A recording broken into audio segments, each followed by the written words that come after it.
ఎడారిలో సెలయేర్లు సెప్టెంబర్ 4వ తేదీ. మానక ఆ కొమ్ములతో వారు ధ్వని చేయుచుండగా మీరు బూరల ధ్వని వినునప్పుడు జనులందరూ ఆర్భాటముగా కేకలు వేయవలెను. అప్పుడు ఆ పట్టణ ప్రాకారము కూలును గనుక ఆ జనులు తమ ఎదుటికి చక్కగా ఎక్కుదురు. యెహోషువ గ్రంథము 6వ అధ్యాయము 5వ వచనం.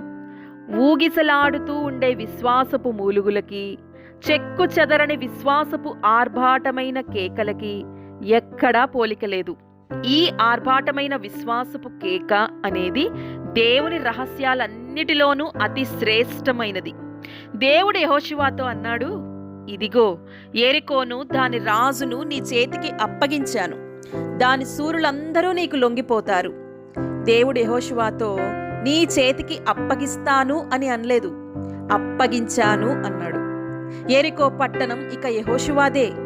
వెళ్ళి దానిని స్వంతం చేసుకోవడమే మిగిలిన పని. కానీ ఎలా అన్నదే ప్రశ్న. ఈ అసాధ్యమైన పని కోసం దేవుడు ఒక పథకాన్ని సిద్ధం చేశాడు. వాళ్ళ అరుపుల వల్ల యెరికో గూడలు కూలాయని ఎవరూ అనుకోరు. అయినప్పటికీ వాళ్ళ జయంలోని రహస్యం ఆ కేకల్లోనే ఉంది.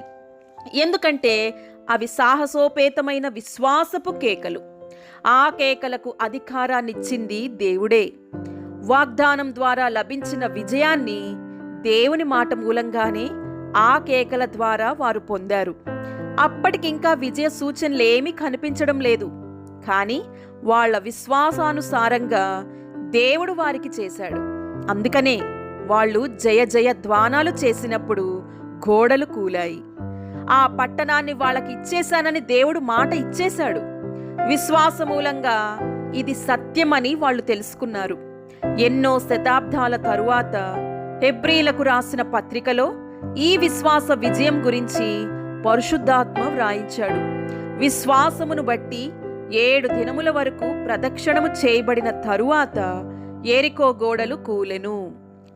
విజయ నినాదపు స్తుతిగీతం ధ్వనించేదాకా విశ్వాస ఫలం ప్రత్యక్షం కాదు.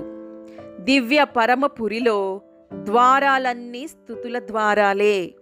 దేవుడి మాటలను దీవించునుగాక. ఆమేన్.